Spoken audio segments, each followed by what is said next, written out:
Kalau tak cerita sedikit tentang, tidak tahu saya terjemahnya tip itu ilmu kedokteran apa ilmu kesehatan saya juga tidak tahu. Tapi ketika Pak Imam rawuh tenggen kula sukani kitab Al-Qanun fit Tib karanganipun Ibnu Sina. Di antara yang didhawuhna Imam Syafi'i radhiyallahu anhu itu ngendikan al ilmu ilmani. Ilmu itu ada dua, ada ilmu fikih wa ilmu tib. Ilmu kesehatan. Kemarin kula alhamdulillah nderekaken Gus Zufur pas wisuda wonten Pak Imam Taufik, Profesor Imam Taufik. Kula niku sering cerita secara keilmuan. Ilmu kesehatan itu penting. Misalnya ada orang belajar sabar lewat referensi kayak hikam, kayak ikhya. Tapi makanannya itu pemicu emosi. Kalau guyon mbek Gus Zufur iku mandindi kira-kira.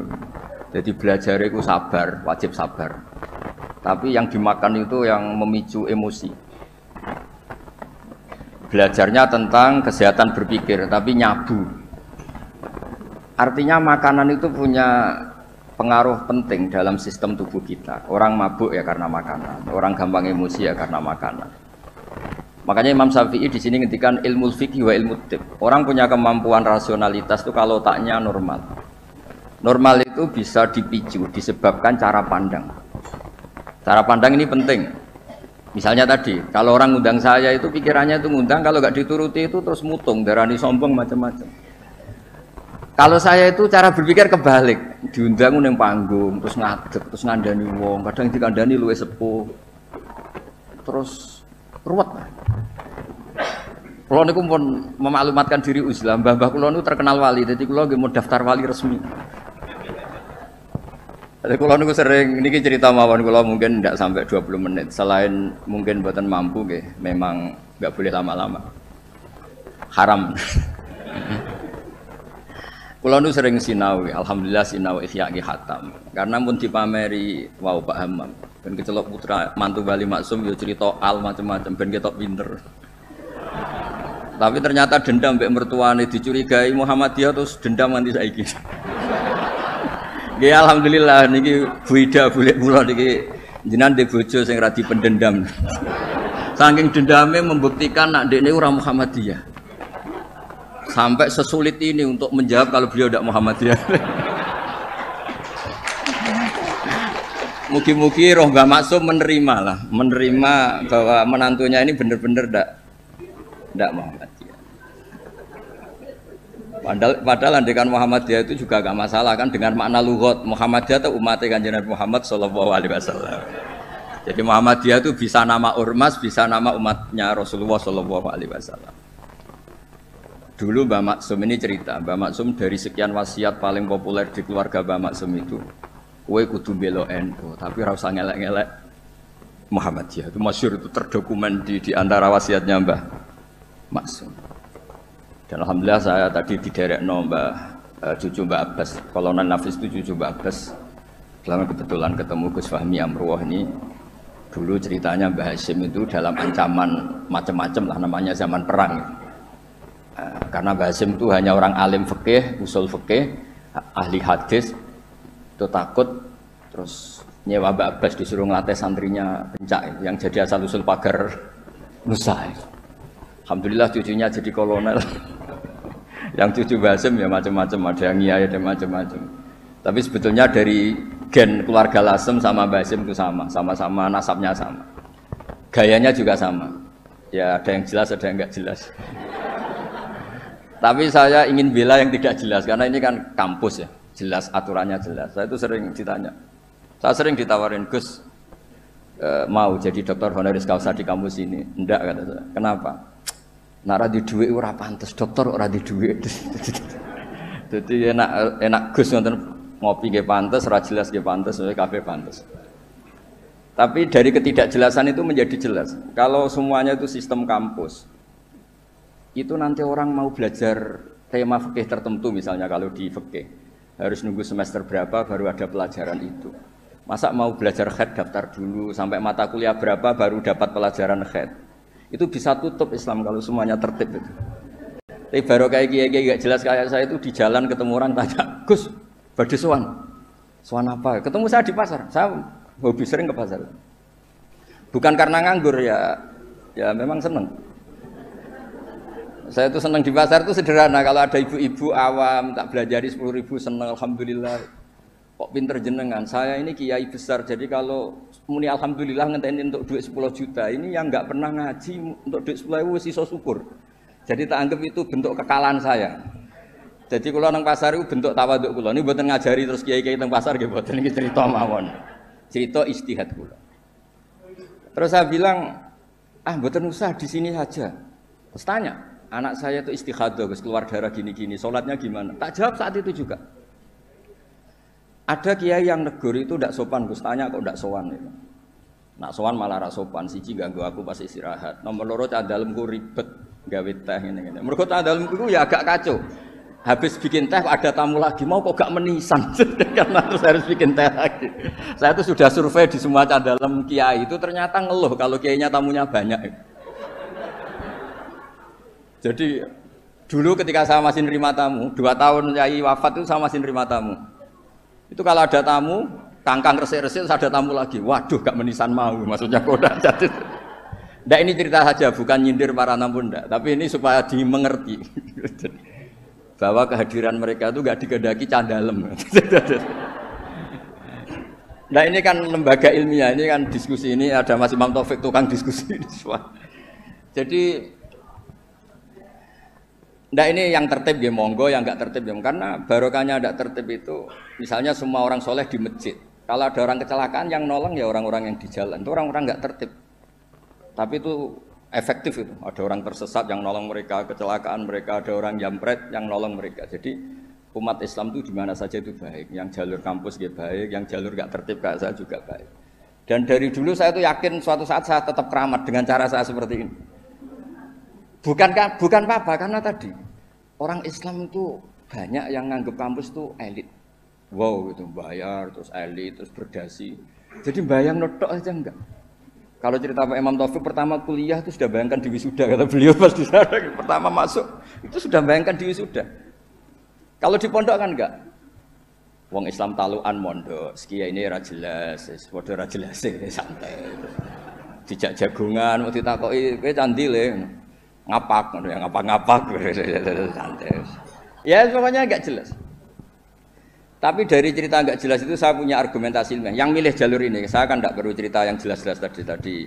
Beliau sudah promosi sampai sebegitu hebatnya. hebat, betul. Pokoknya top lah. Cara tahadus bin Imam itu top. Nggak tahu tahadus apa sponsor nggak tahu.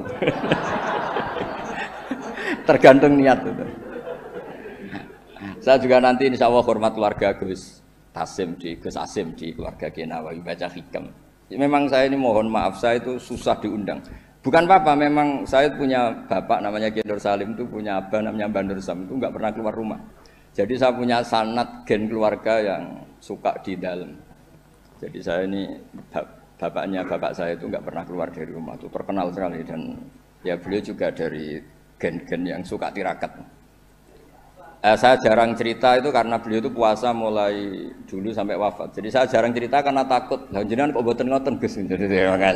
Makanya saya lebih sentuh cerita gen dari ibu karena keluarga Lasem itu rileks ngopi-ngopi, cangkruk, semuanya santai.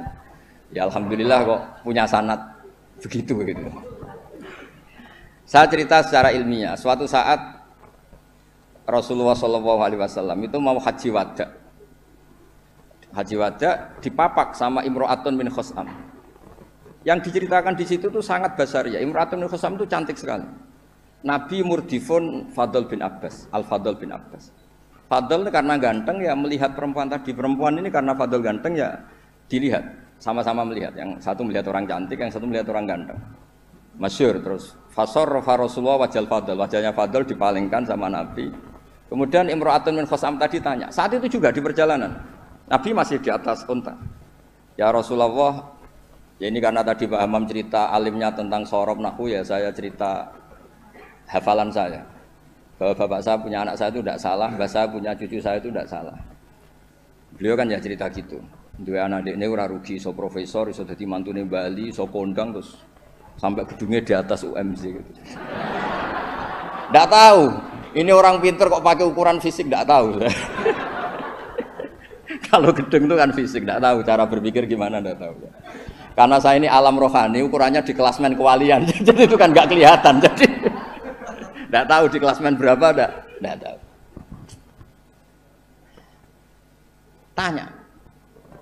Tanya inna faridotawah ala ibadihi adrokat abi syekhon kabirun.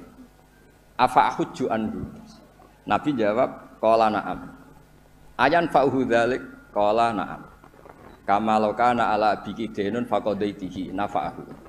Ya Rasulullah, bapak saya ini sudah sepuh sekali ketika haji diwajibkan. Apa saya bisa menghajikan beliau? Bisa. Apa manfaat? Ya bisa, seperti bapak kamu punya utang, kamu yang bayar itu cukup. Gitu.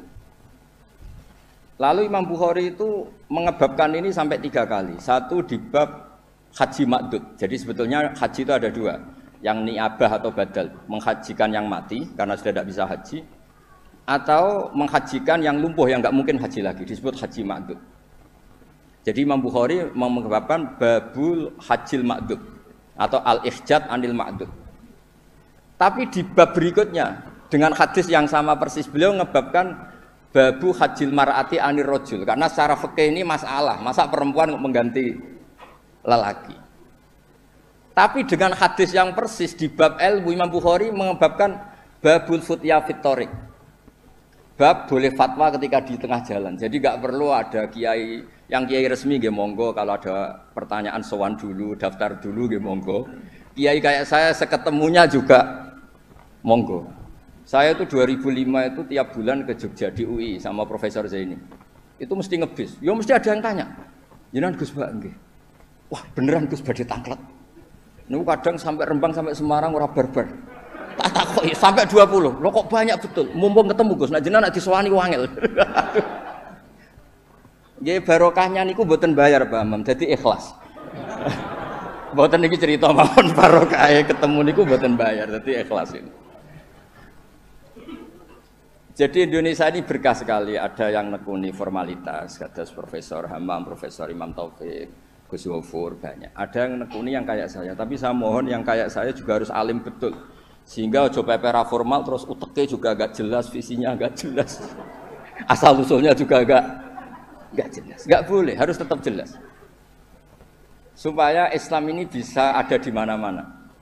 Orang bisa tanya kiai kapan saja, di mana saja. Saya ini haji itu tidak mutawif, bayar. Saya umroh juga milih bayar daripada gratis di kongkonan. Saya berkali-kali ditawari Gus haji Gus gratis kira-kira mau mari gue kongkonan gitu. Umroh juga sering ditawani Gus ini jadi gak bayar aja. Duit 20 juta atau 40 juta ya jadi budak kata saya di kongkon-kongkonan gitu. Wis ngono arahe kon ngesahno pilihan KPIH ini. Enggak cara fikih ra salah kon ngesahno wong fatwa orderan kan. Jadi rada repot kadang gitu. Kadang padahal secara fikih itu bisa diperdebatkan sah tidaknya. Mboten sah tidaknya haji ya ibadah yang mboten penting-penting lah. Nah, berkahnya orang kayak Bali Maksum yang nekuni keilmuan teng Termas, Bali Maksum ditemani Mbah Kula. Terus dulu misanan Mbah Kula kandung lahirnya tesih teng Lasem bareng kalian Pak Hamid Pasuruan, wong niku sak rumah.